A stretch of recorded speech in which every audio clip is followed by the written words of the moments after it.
Hamas adalah sebuah ormas sosial keagamaan Ikhwanul Muslimin di Gaza yang berubah menjadi partai politik di Palestina. Jangankan dengan Israel, dengan pemimpin negara Palestina saja, kelompok Hamas ini selalu berbeda pendapat. Di Indonesia, kelompok Ikhwanul Muslimin ini menjelma menjadi Partai Keadilan Sejahtera atau PKS. Sudah tahu kan, seperti apa sepak terjang PKS di Indonesia? Mereka adalah kelompok oposisi yang paling sering nyinyir terhadap pemerintah. Di Palestina, Hamas inilah yang sering berkonflik fisik dengan Israel. Seolah tidak ada kedamaian, bahkan dipropaganda sedemikian rupa bahwa telah terjadi pembunuhan massal di sana. Sama seperti di Indonesia, kelompok PKS ini yang mengklaim telah terjadi kriminalisasi terhadap ulama. Makanya kelompok PKS mengusulkan agar segera dibahas rancangan undang-undang atau RUU tentang perlindungan ulama. Padahal ulama dari kelompok PKS lah sebenarnya yang membuat gaduh. Kelompok PKS ini juga di Indonesia yang paling getol mengkampanyekan dukungan terhadap kelompok Hamas di Palestina. Bahkan dalam aksi demo pun, mereka mencetak bendera dan kaos Hamas.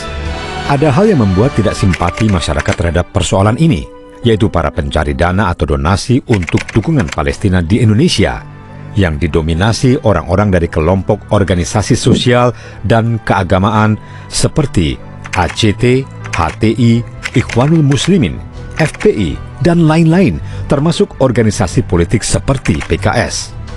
Ada juga para tokoh agama, tokoh publik, serta artis yang meneriakan anti-demokrasi, anti terhadap pemerintah yang sah karena dianggap tidak menggunakan hukum Islam. Dengan semangatnya, mereka mendukung penegakan khilafah atau negara Islam. Banyak kita jumpai di Indonesia, tiba-tiba ada artis mendadak hijrah dan tiba-tiba mendukung penegakan khilafah atau negara Islam. Padahal, faktanya dalam 3 hari saja, Palestina meluncurkan 1.500 roket ke wilayah Israel. Dari mana dan mereka dapatkan untuk membeli ribuan roket?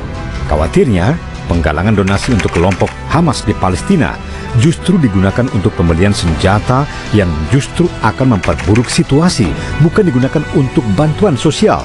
Berkaca seperti kasus di Suriah yang kini hancur. Ditambah lagi, dengan seiring semakin banyaknya negara Arab yang berdamai dengan Israel saat warga Palestina terpecah secara politik, serta karena masalah ini tidak jadi agenda utama pemimpin Israel, sulit melihat bagaimana upaya menuju perdamaian dapat dibuat oleh kedua negara. Bagi kelompok Ikhwanul Muslimin, mereka berkeyakinan tidak dapat menjalankan ajaran agama dengan kafah kalau tidak berkuasa atau punya kekuasaan. Jadi mereka akan berjuang totalitas agar dapat berkuasa penuh, termasuk Ikhwanul Muslimin di Indonesia yang telah berubah menjadi PKS, tidak akan bisa terima siapapun yang berkuasa kecuali kelompoknya. Pada satu sisi, ketika datang langsung ke Palestina atau Israel, tentunya kita akan melihat banyak fakta lain yang kadang di media sosial tidak sama alias agak berbeda. Terutama ketika kita datang berziarah langsung ke makam bapaknya para nabi, yaitu Nabi Ibrahim di Hebron, Palestina. Dalam sejarah, selain diberikan berbagai mujizat oleh Allah Subhanahu wa Ta'ala, Nabi Ibrahim juga memiliki anak-anak yang soleh.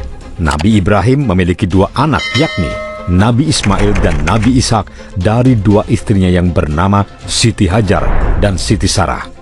Di Hebron, selain makam Nabi Ibrahim, ada juga makam lain, yaitu makam Siti Sarah istrinya, makam Nabi Ishak beserta istrinya, dan makam Nabi Yusuf.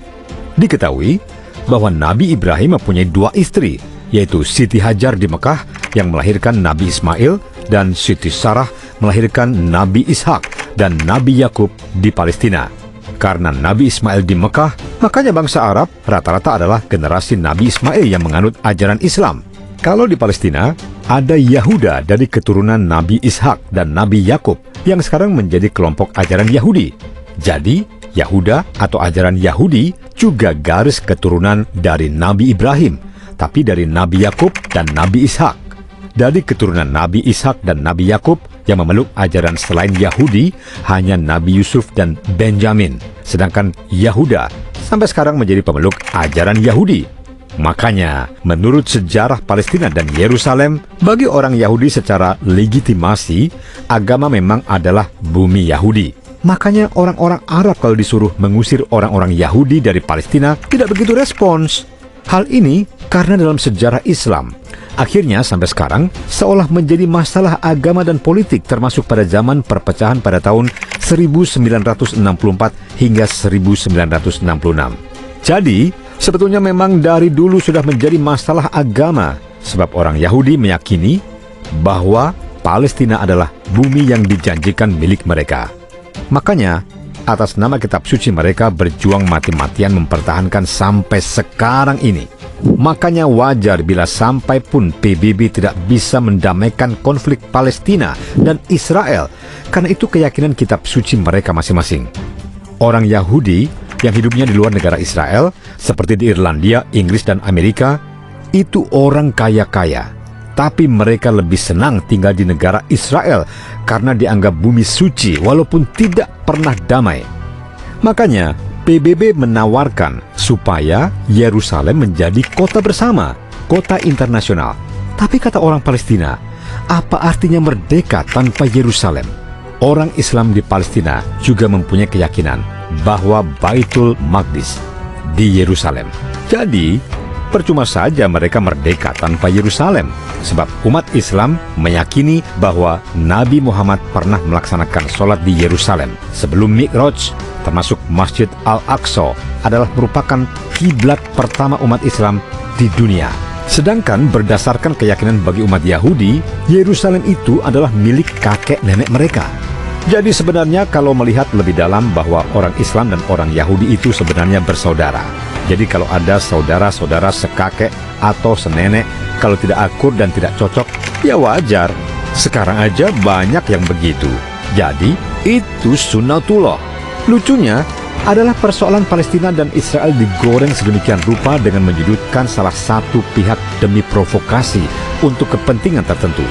Misalnya, untuk donasi atau penggalangan dana yang tidak jelas penyalurannya, mengais suka di atas duka dan penderitaan. Padahal di Palestina itu juga ada umat dari agama lain seperti Nasrani dan Yahudi, termasuk juga Partai Komunis juga tumbuh besar di sana. Oleh karena itu, menyangkut konflik Palestina ini, kita seharusnya mendukung dan satu barisan dengan mereka-mereka yang mengupayakan perdamaian dan bukan ikut-ikutan menyulut konflik berkepanjangan. Semakin panjang konflik, semakin menderita rakyat dan anak-anak Palestina.